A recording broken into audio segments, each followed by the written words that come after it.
that's empowering you to love. So like in the situation, you want to own your love, your amplification. So you seek it out and you find it, and with that resonant frequency, that natural frequency that is love that may be somewhere in the room, you find that natural frequency and then resonance happens. And then the amplifying is exponential, really. It goes off the charts. So the initiative that we're trying to undertake is to just create situations and contexts like the one here that's very static, but also you'll find in different contexts that you may go to a location like we know this at like the Jamaica Plain with the Green Roots Festival, you go to a Berkeley, California, but we were trying to be more proactive about it, so we said it's a tour, so we would visit different locations and make it happen so that we'll bring the love to the people. So in that same spirit, we're going to start it off and kick it off for the people with this event right here, Peace of Mind, where you can get a peace of mind, peace of my love, and then also get a peace of mind knowing that this is going on. So in that spirit, she's going to give a couple of ground rules about what we're doing, and then also just tell you where the facilities are and such. So anyways. Thank you. Hi, guys. I want to thank everybody for coming out and saying welcome. I just want to give a few ground rules. The restrooms are right out here. There's 2 restrooms here. I don't know if people haven't been here before. There's also women's restrooms down the hall here. And then there are men and women's here and then downstairs in case anyone has to use the restroom. I think that they're going to probably do the Isha prayer at like 10:30, but I'm not really sure exactly what time, so we'll kind of gauge it and let you guys know. It looks like quite a few people signed up, so we were trying to think about what would be a good limit on each person's poetry, so I'm thinking maybe a maximum of 2 poems because it looks like quite a few people have signed up. And as far as poetry goes, we don't want to inhibit anyone's creativity. We just wanted to let everyone know that this is an event for all ages, so just kind of keep that in mind when you're doing your poetry. So I'm going to call the first person who signed up, and that's Arafat Akbar.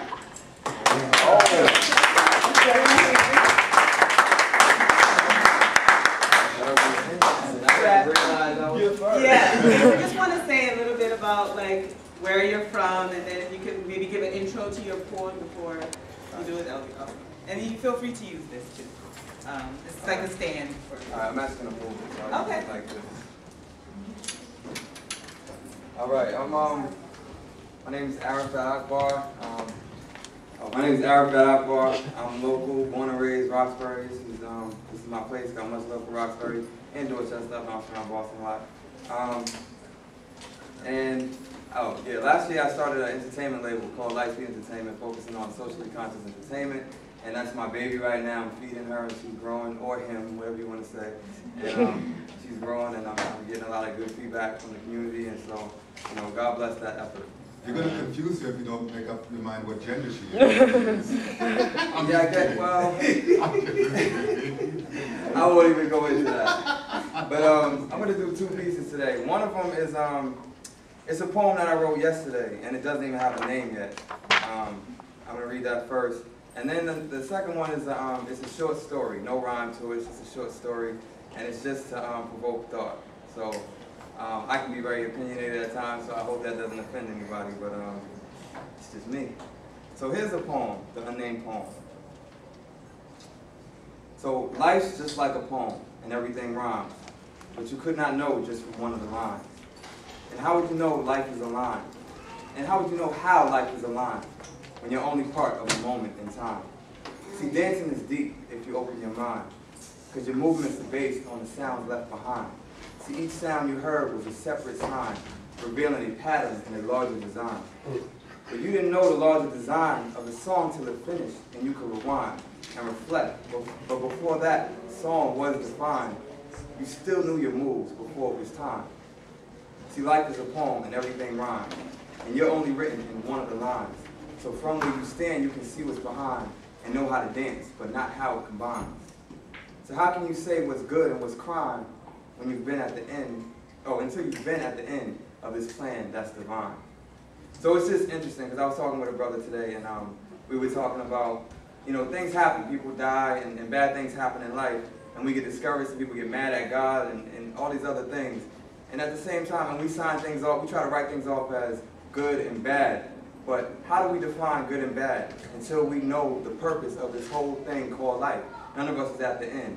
And if you believe in God's perfect plan, then everything happens for a reason. So, it's just a provoked thought on good and bad, and what is, crime, and what is good, and what, that type of stuff. And then the next, I apologize for reading. I don't really memorize a lot of my stuff. It's one of my bad habits. And this is a short story. This one is named. Give me a second here.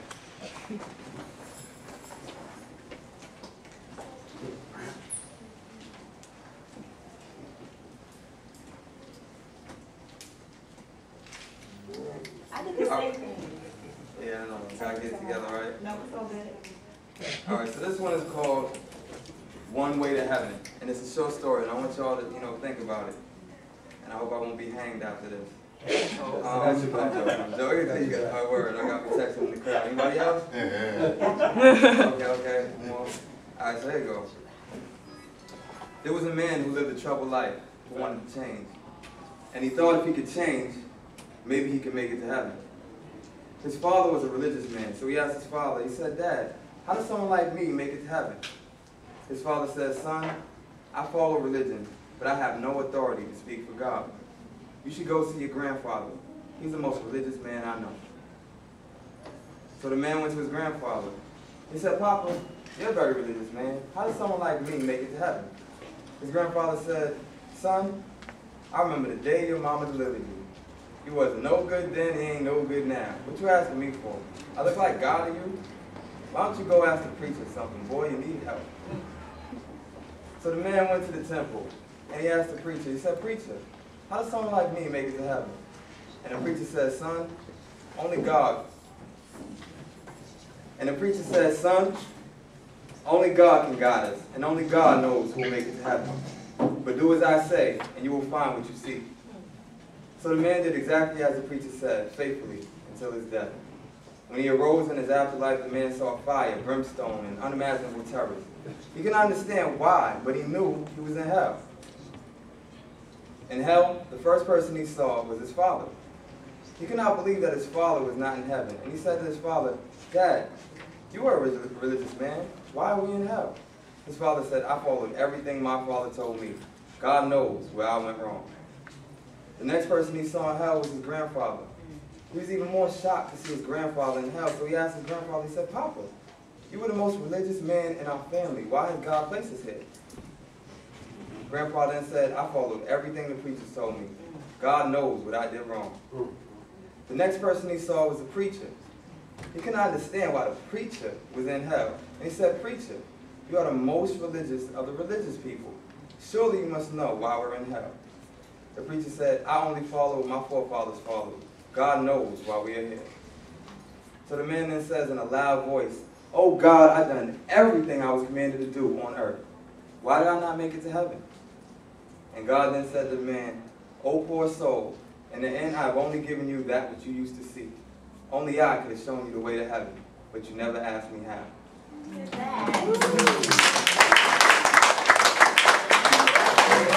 Yeah, I just want to tell you on that last poem in case anyone is taken back by it. It's not to go against clergy or to say that to not seek counsel or anything like that, but it's speak up. My 5-year-old needs to tell me to speak up. That's cute. She's right. It's about, at the same time, when you seek counsel, and we all need guidance while we're here on earth, but at the same time, I feel like one of the greatest guides that we have is our heart. And so you should never, cancel out your heart and defer your emotions. So that's Yay. Thank you very much. Give it up for him. Okay, I just wanted to let people know that if they're interested in signing up to do poetry, they have it, the clipboard is right there, Jamil has it. So you Sorry, I can zoomed it up. sign up. It looks like maybe we may have to limit it to maybe one poem, or we should do, what do you think? Because we have like an hour. Yeah. Yeah, so I guess if that's okay. One poem if you do commentary, and if not, then maybe Then two. Okay. So the next person is Tahira. It says from New York City. I was going to ask you where you were from. And if you just want to give a little commentary. Assalamu alaikum and peace to everyone here. My name is Tahira. I'm from New York. And I have my own talk show, television talk show. I have DVDs for sale. I have topics such as singlehood. I interviewed a single sister. You know how it is, sisters. And I interviewed a married couple. That's on one DVD. The second one is Living Your Dreams and Entrepreneurship. That's another DVD. The next one is Health and Fitness. I interviewed a personal certified trainer, and we did a weight loss challenge with two other sisters. I was 210 pounds when I did that in February. I'm now 187 and keeping on going. So y'all may want to get that, for those who's interested. And the next one was The Power of Words, where is that? Arafat. He came to New York and he got interviewed on the show. We talk about the importance of what we put in our minds, especially the music. What we listen to, how we talk to the children, because we say to the children, it affects them in the future, and how we speak to ourselves most importantly. And the last one was on Truth Be Told, and it deals with our nationality and our birthrights, where we come from, and all that stuff. And this is what this poem is about. I'm gonna call it a poem. I was taking a bus here to Boston, and I was inspired, and I kept writing on the bus, and here it goes. It's not proofread or whatever. So here we go. I am getting myself right, because there's a powerful spirit waiting on me to reunite with my husband so we can conceive this being who has chose us to be their parents. I am getting myself right. I am getting myself right and ready for the mission I have chose to redirect the forgotten souls whose story and history hasn't been properly told, which is one of the many causes of the fall of our empire. Now we are roaming planet Earth dumb, yet we think we're intelligent because we got a master's or a PhD in psychology. People, please, do you and know who your ancestors be. Death, drowned in your iPods, which contributes to the corruption of your mind that numbs your senses, which blocks you from receiving guidance from those who came before you. Blind, thinking you are the only one righteous because of where you come from, because you're Muslim. I know not. Excuse me, because you're Muslim or because you know God, I know not. What makes a man righteous is one who knows himself, one who honors their mother and their father, one who knows their mission and fulfills their contract to the utmost and stand on principles and willing and ready to die for what they live for. What makes a good man or a woman who gains, what makes a good man or a woman who gains the world yet loses their soul because they don't know themselves? What are you going to do about changing your conditions? And how will those before you know what you contribute to the rise of consciousness? Thank you.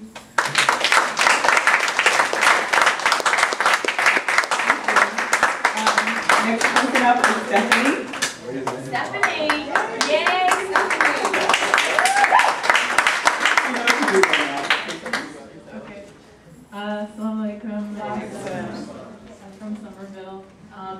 This is called Letters from Berlin. It's some letters I wrote from Berlin. This past winter when I was first learning about Islam. I deeply appreciate you showing me how to pray on Monday. It was an incredibly meaningful experience for me. though I did and do feel somewhat inadequate in my ability to remember all the words and when to say them. I've been reading more of the Quran, and at this point find myself more confused about many of its revelations, both in terms of large-scale general questions, the nature of free will, destiny, and rather precise details. What's going on in the parable of the people of the cave? I'm on the plane, about to leave for Berlin. I greatly appreciate the influence you've had on me, even if the ideas to which you have exposed me can trouble how I live and instill in me a fear that everything is at stake. You productively complicate and unsettle my thinking. This trip to Berlin is neither escape nor escapism. That's not my intention, and I don't want to give you that impression. I'm trying to lead a life more consistent with Islamic values, but I have a long way to go, and being in Berlin will pose a challenge to that project, and may mean that I abandon or stray from that effort temporarily. I appreciate your support, since everyone else around me, my housemates, my friends, my family, find my interest in Islam to be comical or backward or worse. I'm rambling myself into a corner. I went to the boys' exhibit tonight at the Hamburger Bahnhof Contemporary Art Museum. Though I'm not exactly a big fan of Boyes, I enjoyed the exhibit, which was far more extensive, a collection of his works than I've ever previously seen, and which included a videotape of a debate on art and anti-art between Boyes and some art critics before a live audience. Watching Boyes explain his art and seeing all these pieces in different media constitute a context for each other gave me a greater understanding of and respect for Boyes' artistic and political theoretical endeavors. Inspired by the Fluxus Handbook's Piece for Any Number of Voices, in which any number of people each begin singing any particular song simultaneously, and the piece continues until every singer has completed his or her song. We sang different songs simultaneously at several moments on the street, to and from the exhibition, using the changing of the walk signal from red to green as our signal to begin singing. I'm up to Surah 29 in the English version of the Quran I've been reading. I've been thinking about many ideas for performance art pieces that I'd like to pursue. On Monday night, an East German musicology student and DJ, also named Steffi, cooked a big meal of traditional German foods for her guests. Sauerkraut, sauteed onions, mashed potatoes, cabbage salad, even vegan Würstchen. It was supposed to be a welcome back dinner for Sina, but he didn't arrive until after midnight, and at that point, everyone except Mo had gone home from the party. Mo returned to Hamburg today. He'll be in California for a few weeks, and I'm trying to convince him to come visit me in Boston while he's in the USA. We talked about us taking a road trip across the USA from LA to Boston, and then my driving his car back to LA for him. That's unlikely to come to fruition, but we'll see. Mo is a character, and among other things, an excellent storyteller. A few nights ago, he had a run-in with some neo-Nazis, which, in his telling, was a hilarious close call and the fodder for self-deprecating comedy. I'm relieved that the story did not end differently. Sina and I have not exactly been butting heads, but relations have been tense, to say the least. We always argued playfully and sparred intellectually over the summer, but these past few days have been different. I felt more awkward and felt that our arguments are less productive. I'm up to Surah 38, and yes, we have much to discuss. To my surprise, my lapsed Muslim friends here were initially supportive of my interest in Islam and eager to show me how much they knew of the Quran, but then quickly demanded the old Steffi back. I have been accused of deluding myself about various matters and even told that if I was seen praying, then I would be interrupted continually until I stopped. My secular Christian friends have been less quick to judge, at least aloud. On the other hand, there are many more visible Muslims in Berlin than any other city in which I've lived.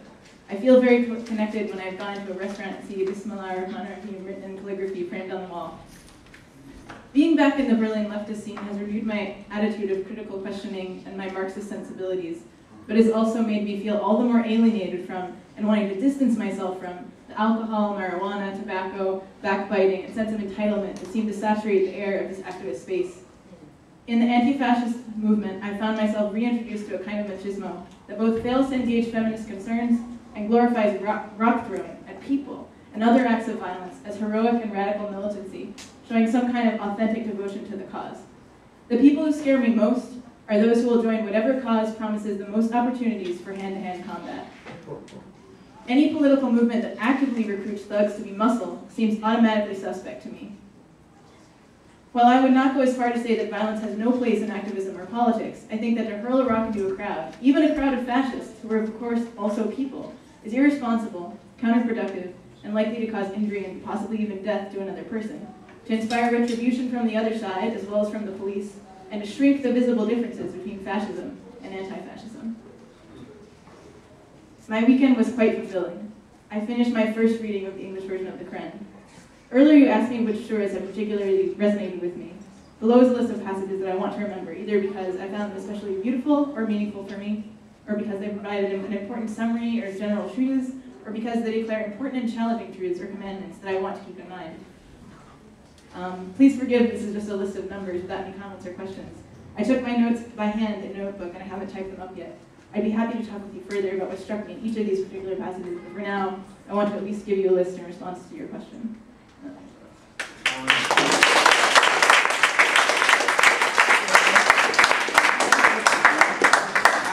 Next person up is Igwehi.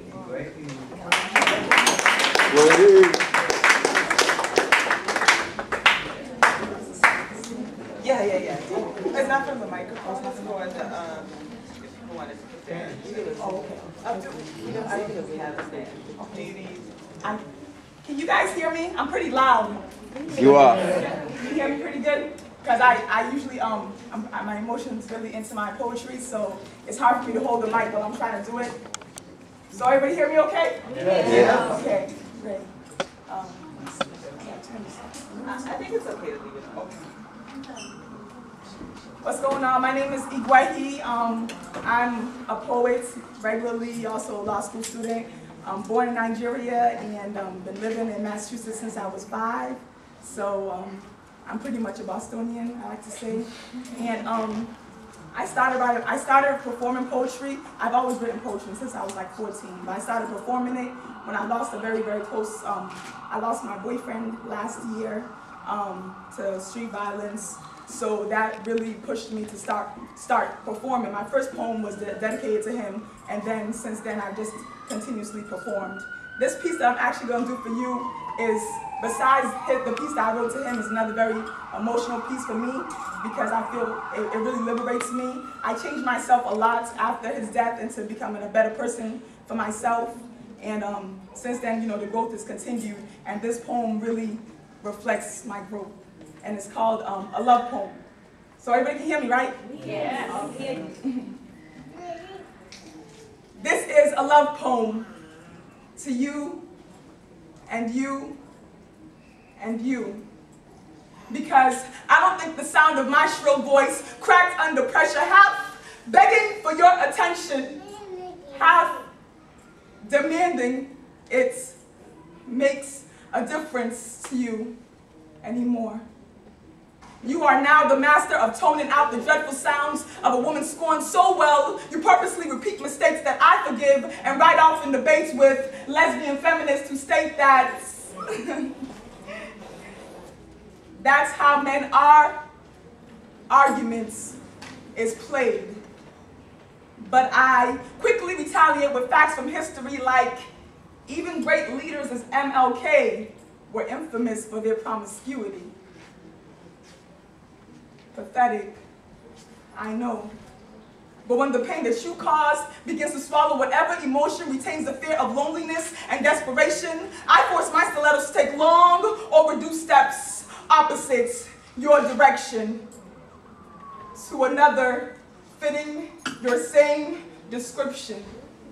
Until it is clear, my hands and toes are not enough to add up all of my past estranged lovers. My misguided search for love, dumb and blind, strong and resistant, even when he was so dear persistent, have made me a popular victim, consumed by all men's addictions to love them and leave them. Or, better yet, have them love you and deceive them. Indulge in the rush as they boast of your efforts of being a true man. Verbal, late-night whispers of comfort. Delicate but strong hands capture your rugged tears, even when you claim you are too tough to cry. They wipe sorrow from your eyes and agree that it is just sweat. Because I don't know what on earth made you forget that the bones used to form my spinal cord that sustained the weight of your broken promises were built from the same substance that cages in your nourishment, so you are always satisfied. Because I can't keep providing you with picture-perfect smiles, welcoming, opening legs, solidly accepting and condoning your actions as actions are appropriate. Stroking your intelligence, consoling your impatience to rise into a figure of greatness, because this world loves to see you crawl on carpets when you are built to run on pavements. But your pain can no longer be justification. I cannot continue to give you permission to tarnish this queen's reputation, because petitioning for existence in your heart and searching for the compassion attached to your role as your wife and looking for your shoulders to support me when I stomp as a leader in the eyes of those who rather see me on my knees. Giving jobs between my sheets has become a game of hide and seek with you. I love you more than you can possibly love me. I stroke my blood, the beauty of your survival on an imaginary canvas. I applaud your strength at dodging attempts of your extinction. Challenges to your brilliance, I defend you when they directly attack you because of your flaws, while you exploit me. Use my exotic features in exchange for dead presidents who never loved you like me. Rape and abuse and manipulate me to never blame you or the perception you helped maintain. But this, I can never tell you without being angry at myself for allowing this wound to get bigger. So, I write a love poem to you and you and you. Thank you.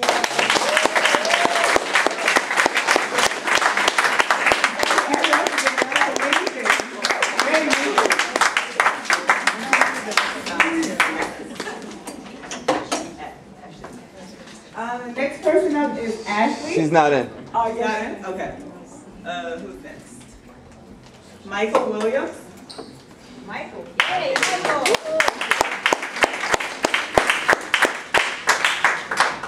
All praise be to God for this evening, the governor of the nations. At the age of 13, God says, Michael, I want you to write down my word. So I got a pen and a paper and I wrote. God says, there was an old wise man, and he would go to a solitary place every certain hours of the day to reflect upon life. And by chance, there happened to be a young man walking by his way. The old wise man said, how are you doing today? The young man replied, I'm not happy. I'm confused. I'm not satisfied. The old wise man said, well, why are you not happy? Why are you confused? And why aren't you satisfied?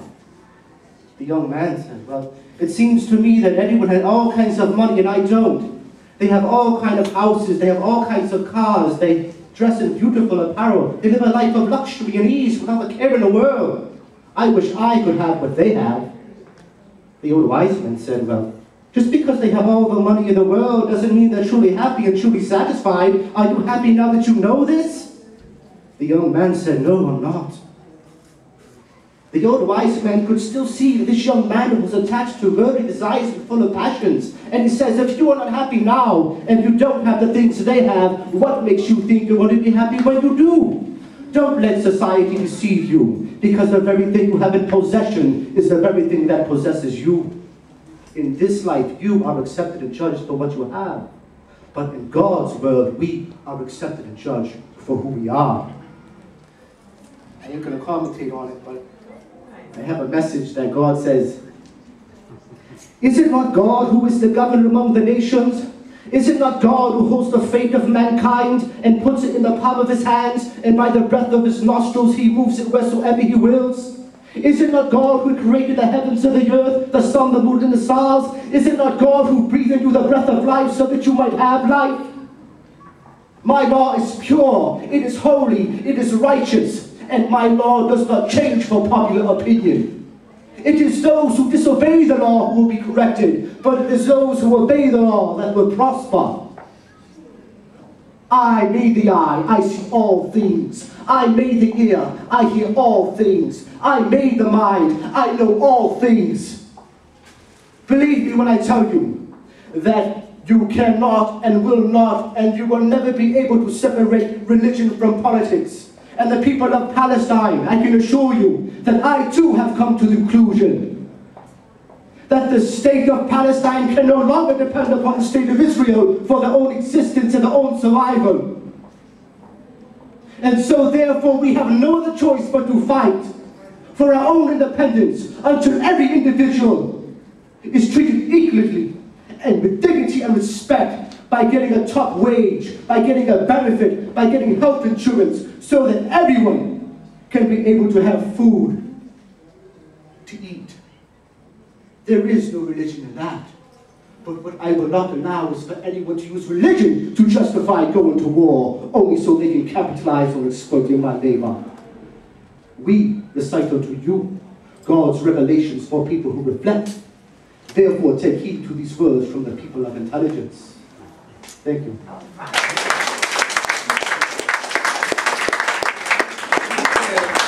The next person is Richardson Robert. Robert Richardson.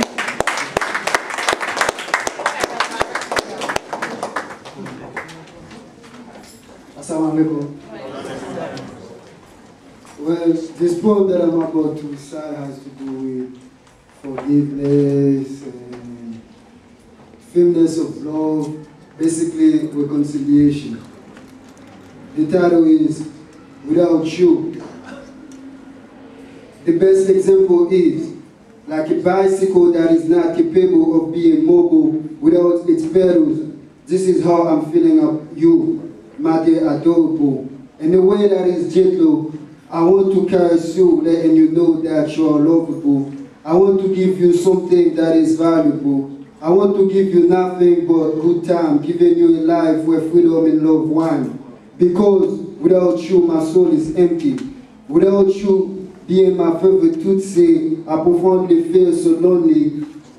If you don't want me to dwell in misery, stand by me. Do not let happiness be my enemy. Never prove me that you love me when you are angry. Please make it sound softly whenever you are telling me that you love me.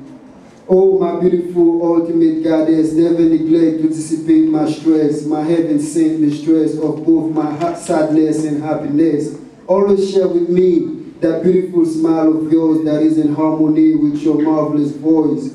I plead God for you to heal my days of agony, always having you as my friend or even my wifey remains my greatest envy.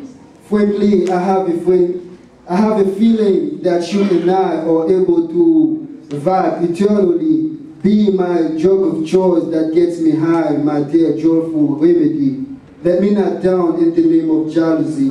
Even though I love women in general, you do not even have to worry because I can sacrifice myself to keep my boundary by not letting my second head drag me into stupidity. Besides, I never want to see you sad. I take pleasure seeing you glad. The way I'm feeling you blows forcefully. The love I have for you is pure reality. Women, I sincerely know that I'm very nasty, but my declaration to you contains sincerity. Even though I have careless love for money, at the same time I'm putting that I must not be too busy. Sex must not be a priority. Let's enjoy life, Miss Lady. Make me jewel up and down with your nudity. I want us to bear with each other by guaranteeing solidity, because I do not want the identity of our friendship to lose its glory. Without you, I also can feel that I lost a part of me.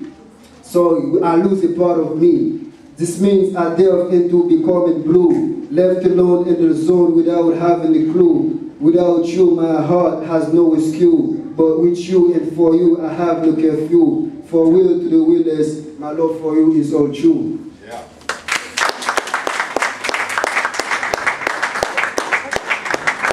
Thank you. So next up is Abdul Wahid Mohammed.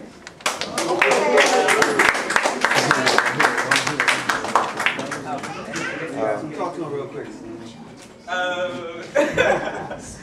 So you guys having a good time? Yay! That's good. Feel free to make noise if you know you really like someone or you really like them. Yeah. All right. I'm just trying to buy time. We're trying to help you. Or I could call the next person and then. I love your scarf. Thank you, thank you, thank you. Yeah, thank you. So is it okay if I call the next person and then? Okay. So Noor Tabidi, where is she?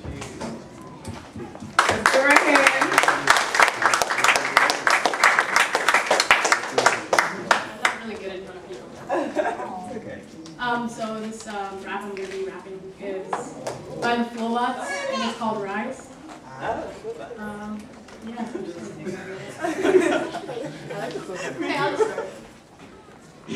So much pain, we don't know how to be but angry, feel infected like we've got gangrene. Please don't let anybody try to change me. Just me in the middle of a seat full of faces. Some laugh, some salivate. What's in your alleyway? Recycling bins or bullet cases? It's not equal, it's not fair. We're different people, but we're not scared. We ain't never scared to pave a new path, make a new street, build a new bridge. Say, can you see by the dawn's early light? Free slaves running songs, words weren't right. Now a new day's coming, the few stay stunning while the many are handsome. Your soul is alive, but they want it for ransom. The bass drumming is the anthem. We step to the heartbeats of our granddaughters and grandsons and rise together. We rise together. We rise together. Woo! Lost, hoping, found, need, grounded by our surroundings. Did the wall scream universities, or you and I burst the T's? React automatic and we burst when squeezed. And make 9/11 each emergency. Urgency, amber to red like the turning leaves. Oh, please let the hurting cease. Don't let apathy police the populace. We will march across those stereotypes that were marked for us. The answer's obvious. We switch the consonants and change the swords to words and live continents. Yeah.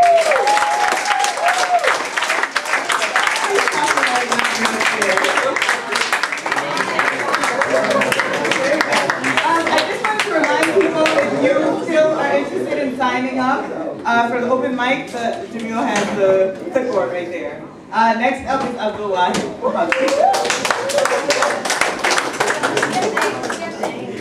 Assalamu alaikum wa rahmatullahi wa barakatuh. This beautiful, beautiful audience here tonight for the first poetry night in the ISBCC. This little baby right here is me as a baby, yes? Give it up for my mother who had 10 more children after me. So I'm the oldest of 11 children, 9 boys and 2 girls. If anything I'm proud of is that. And to be Muslim and to be able to spit this spoken word the way that I do. I consider myself one of the best poets in the galaxy, but right now I'm one of the most sweaty poets in the galaxy. It's hot here, y'all. Bear with me. This is my main headline piece. This is what I'm known for. This is what I've been doing since 2002. In response to the events of September 11th. The story of Jack and the Beanstalk was meant to teach you about capitalism and 9/11. Capitalism because the bean counters are counting the money. The magic bean is interest with a high percentage rate. I give you $5 on Monday, magically you owe me 10 on Friday. God's time passes by, you pay me back in those green and God we trust bills. So we're all on the beanstalk. Either you're a beanstalker or you got Jack. Because Jack is going to climb the beanstalk and steal the coins, the hen, and the heart from the giant that says, fee, fi, full fum, I smell the blood of an Englishman. Now the government, the bankers, the CEOs, the credit card companies, collecting all the interest, they say high fees for the financing. And when you owe money, they're not your friend, they're your foe. So they have everything the giant has, giant incomes, giant homes on the hill, the coins that the giants counted every day, a large checking account, a large savings account, a hen that lays golden eggs, a trust fund and a pension plan with goose egg zeros in those accounts, and a harp is a luxury item playing classical music as you make money hand over fist in America. It's glorious to be rich and it sucks to be poor. The disparity is like a giant living in the sky and a poor people living on the planet. And we've definitely given away our cow. Every time we buy a gallon of milk from the corner store, by default, the American dream doesn't have a cow in the backyard. Nobody walking up and down Malcolm X Boulevard with Betsy the cow. So yes, they tell this story to the children when they're young. So when you get older in the workforce, you'll go into debt and finance everything and support the capitalist system. The more controversial parallel that I made is to say 9/11 is a story of Jack and the Beanstalk. A 20-year story of American foreign policy dealing with Muslims. The last 20 years of the 20th century, from 1980 to September 11, 2001, with Osama bin Laden as the jack-in-the-box of this surprise attack on America. On your television screens, He was born in Saudi Arabia, a cash cow to a very rich family, but also a holy cow. The way that the cow is reverenced in religion, Muslims, Christians, Jews, Hindus, all know the sacredness of the milk-giving cow. Muslims read the Holy Quran, which has 114 chapters in it. The second chapter is entitled Al-Baqarah, the cow, and it's the largest chapter in the whole book, 286 verses, while another chapter only has 3 verses. So every Muslim, rich or poor, young or old, definitely has a cow, like a Christian's got Genesis and Revelations, and you step out with purpose with that. I believe young Osama bin Laden gave away, traded his cow in Afghanistan in the 80s to fight against communist Russia, with America supplying the beans. Camouflage jackets, full metal jacket clips, Stinger missiles, surplus supplies. You gotta ask old man Reagan's Pentagon for the receipts. So the 5-sided building's resources given to Muslim Mujahideen fighters in the 80s. In 1989, these group of ragtag warriors kicked Russia out of Afghanistan. The swap was complete. The Berlin Wall came down. The Cold War is over. 2 years later, 1991, was the Gulf War. The mother of all wars, according to Saddam Hussein. Osama bin Laden is back at home with his mother in his motherland. She takes his newly acquired camouflage beans and throws them right out the window by allowing American forces to build bases in Saudi Arabia, take off the jets to fight against the neighbor Iraq. So just like Jack was upset to see his beans thrown out the window, so was Osama bin Laden upset to see these American forces right outside the kingdom. So what happens in the story of Jack and the beanstalk? The next day, Jack finds the beanstalk growing all the way to the clouds. Well, 2 years later, 1993, there's a bombing at the most jacked up real estate prices in the world. The World Trade Center basement bombing. I say like a plant, shook from the bottom all the way to the top because the communications tower on top of the building shut off for 8 hours that day from a basement bomb. Jack is at the bottom of the beanstalk. Foreshadowing a plan 8 years later, September 11, 2001, a plan involving hijackers. Hijackers out of Boston, Massachusetts, Beantown, Boston baked beans. They show you Muhammad Atta going through security at Logan Airport. That's the head hijacker. He goes in the sky, hijacks United and American planes. Well, these are the coins that the giant America counts above the sky every day. A screen with blips representing planes at the air traffic control center. How many did they have that morning? We're told 4. Headed west towards Los Angeles, hijacked with jackknife box cutters, headed towards Lower Manhattan, where they definitely hit the jackpot. Fee fi fo fum, I smell the blood of an Englishman in New York City, New Jack City, feel the fumes of the fires. Everybody remembers that morning where the buildings looked like 2 burning cigarettes. The restaurant on top of the World Trade Center sold golden Cornish hens on the menu. But people jumped out the building like birds that can't fly and cracked like eggs on the ground. But these are going to be made the political golden eggs.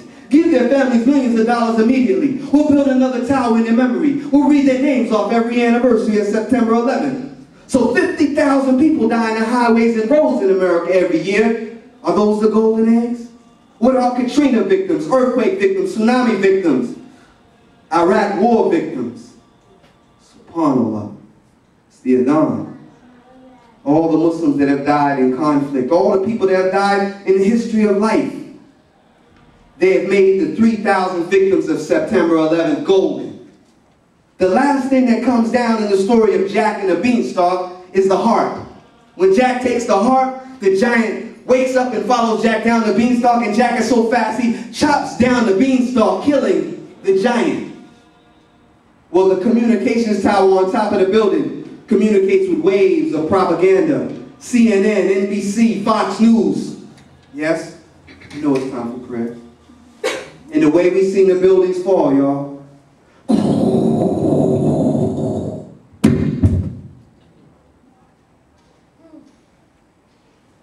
You watch the news, you read the newspapers, they tell us, hijackers and Osama bin Laden, Al-Qaeda, the base. There's a lot more to the story, y'all. I'm still working on it. I want to thank you for listening, but it's really about a psychological operation on your minds to give you a fairy tale, to give you a Santa Claus, to give you an Easter bunny, to give you falsehood, truth wrapped in a false package. The truth is the hawk of the Holy Quran. I bear witness to that. I bear witness there's nothing worthy of worship except Allah. When they blamed it on Muslims, 19 hijackers, I took it personally, and I didn't want to believe it's true. As an African American, as a black man, as somebody who just questions what the government says and does, because they classify more than 75% of what they do every day, because you can't handle the truth. So I could call out names up here of those who profited from September 11th, who perpetrated September 11th, but instead, I just want to take you halfway there and tell you there's a fairy tale they gave you as a child that they just gave it to you on September 11th. And most of the people today will parrot what the government has told us. The last thing I'm going to say is that there's a whole lot of jacks in the English language. I'm not going to go into all of that, the vocabulary, or too many jacks in the language. But I will say this. Think and read. Read and think. The right angle. To close your eyes and think about your Lord who gave you a mind to think with. Open your eyes and read the scriptures. This is no less than the word of God that we are experiencing. Air, water, sea, and a holy creation that has no boundaries. You point in any direction and it goes on forever. My beautiful people, thank you for listening. We're going to do it again next month. We're going to bring Sister Dama Faisal out here, and we're going to bring the other poets out here, and I want y'all to have the confidence to do your thing. Peace and blessings. Assalamu alaikum. Thank you. So I really called that she's just going to check to see what time they're going to pray. It's probably going to be a little after 10. So the next person up is Marwa. Sheila, Hansa, you're next. Come on up.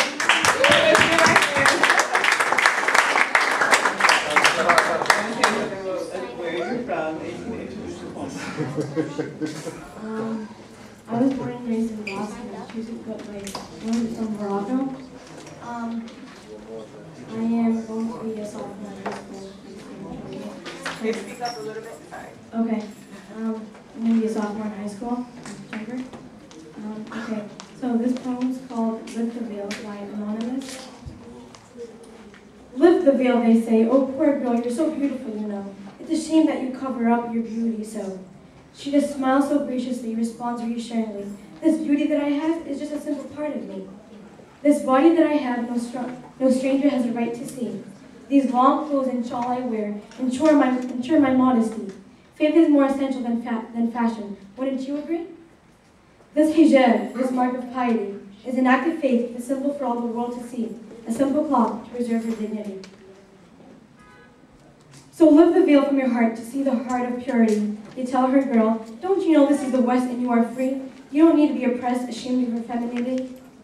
She just shakes her head and she just shakes her head and she speaks so assuredly. See the billboards in the magazines, the lines in the checkout aisles with their phony painted faces and their engrossed smiles, with their sheer clothes and low-cut gowns. They are really not for me. You call it freedom and I call it anarchy. And this hijab, this mark of piety, is an act of faith, the symbol for all the world to see. A simple cloth to preserve her dignity. So lift the veil from your heart to see the heart of purity. A simple cloth to preserve her dignity. So lift the veil from your heart to see the heart of purity. So lift the veil from your heart and seek the heart of purity.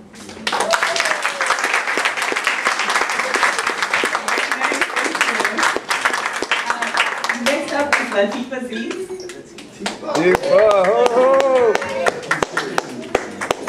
Okay, good.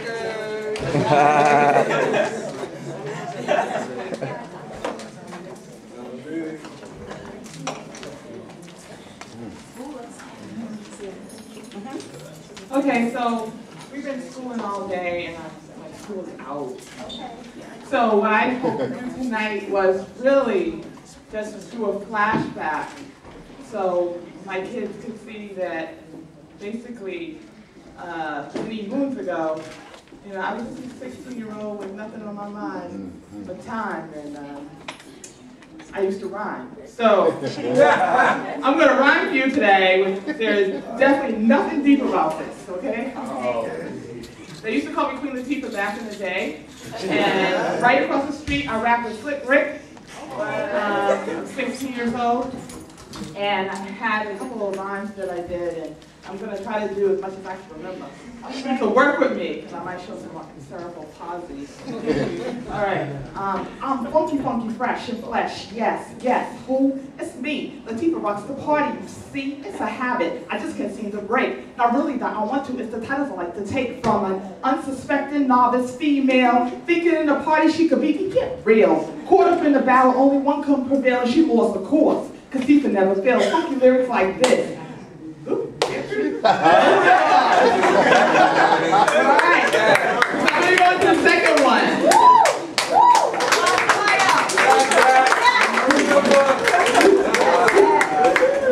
Alright, here we go. This is gonna go long, it's like jumping rope, right? I write rhymes called packed with punch. I lay ill on the mic and write it ounce by ounce. Then I release with quick succession a posse of words guaranteed to rock the jam session.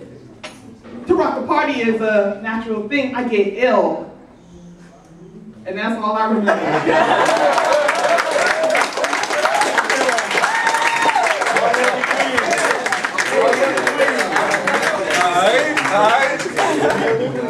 The next person up is First Eternity.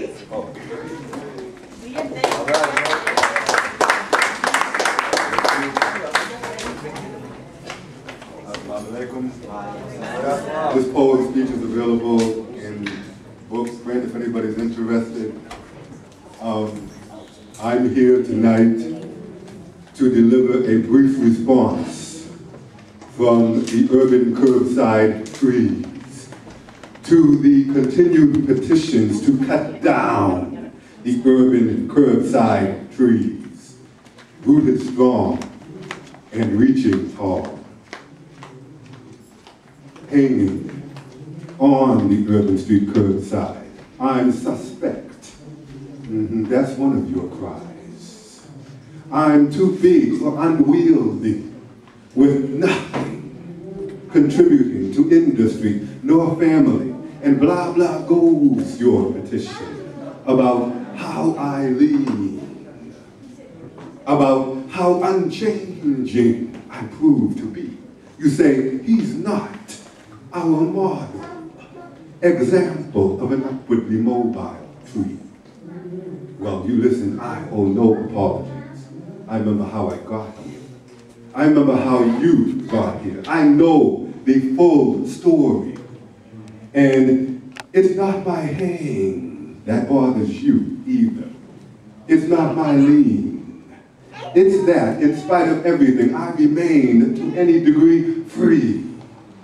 You say some of my others are as I should be, socially handy, dandy, and answer neat to whose dreams? Some of my city tree others are indeed household and industrial and towels. So they're in Hollywood, Hawaii, and throughout the Carib Indies, inside pretty bungalows, swank hotels, on army bases, and in some sort of suites.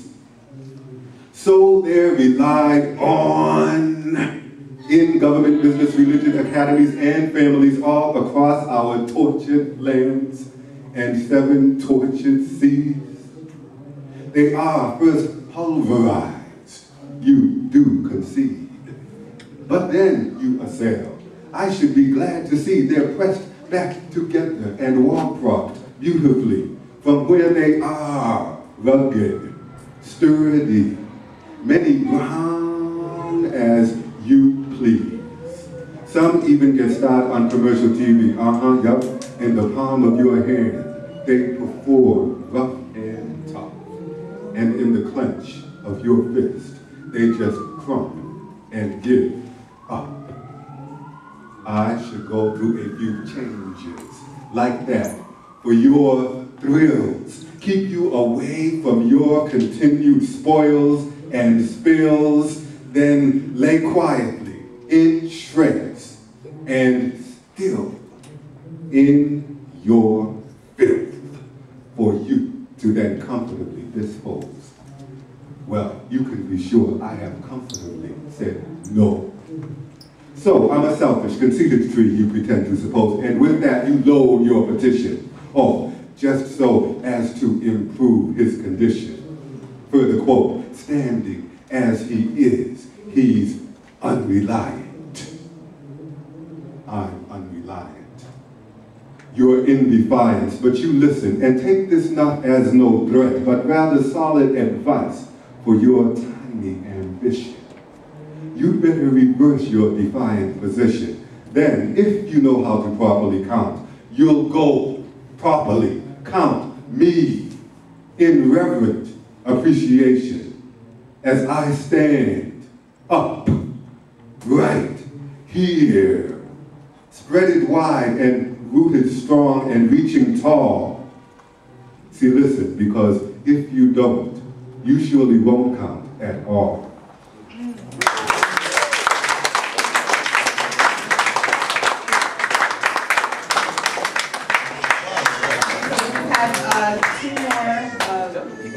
Up, and then we'll take a break for the prayer, and then our teacher will come up and perform. So the next person up is VCR.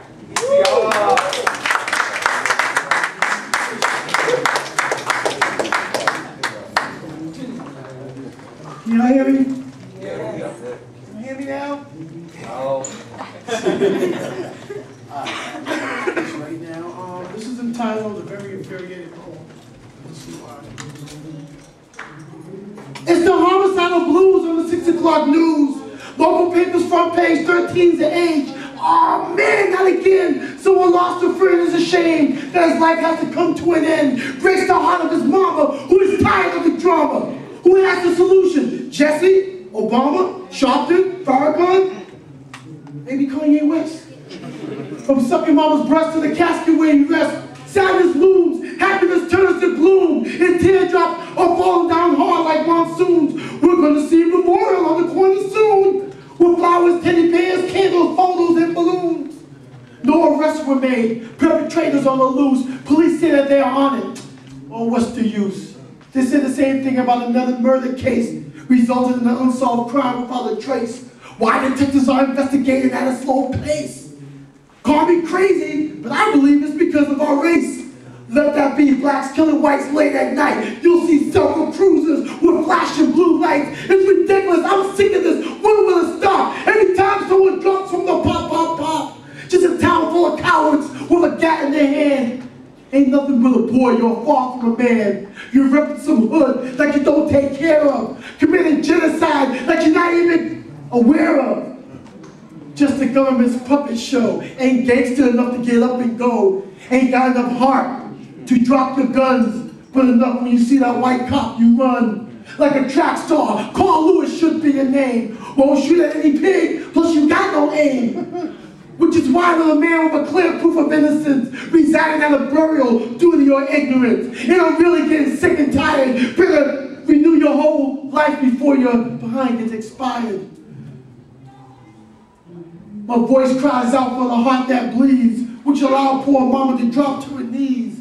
To the students getting struck through gun clapping sounds that we won't see wearing their cap and gown. To the kid that tried to break up a fight, got shaped by a knife, then loses his life. To the girl getting killed at a Chris Brown show by a jealous ex-boyfriend who can't let her go. To the teen who left his whole family in sorrow because it took 8 dudes to end his tomorrows. To the young lady playing jump rope till a stray bullet hit her smack dab in the throat. To the elder getting popped in the ribs because some knuckleheads were busting shots at the wrong crib. To the mother at the funeral in tears, lost her son after losing her daughter last year. To the baby with the prettiest eyes, until a 9 made it ugly and left her paralyzed. And this goes on way too often. How many more tax dollars gotta pay for more coffins? And politicians ain't concerned about protection, just a spotlight, and you'll vote for the next election. And like everyone else, I want peace, but what good is a t-shirt if the violence don't cease? And the racist Boston Herald gets no love. Claiming only black youths as gang babies and thugs, because hard cats be soft like Terrence and Roxy. I like to see you bust shots at some neo-Nazis. And you know what else is really killing me? Your parents need to live up to your responsibility. Because your child's really acting a fool from cutting class in school to carrying a loaded tool. If you can't check your boy or your girl, then stop bringing multiple babies into this world. I had up to here with the stabbings and beatings, fed up with the marches, rallies, and meetings. And it saddens me that we continue to fail. More senseless deaths, more hitting the jail, more pain, more suffering. I'm getting more pissed. It's disgraceful every day. We gotta deal with this. And forgive me if it sounds like I'm yelling and such. Come to think of it, all the yelling ain't helping us much. And I know this balance, this poem's not the answer, but it ought to be. A solution hoping to keep our eyes from getting watery and to live another day to breathe again like Tony Braxton. Why all this talk when we need to take action?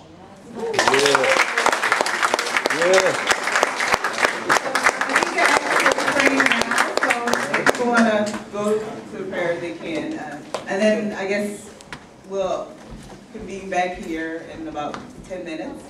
And then there's one more person who has to go, and then the feature. So come back.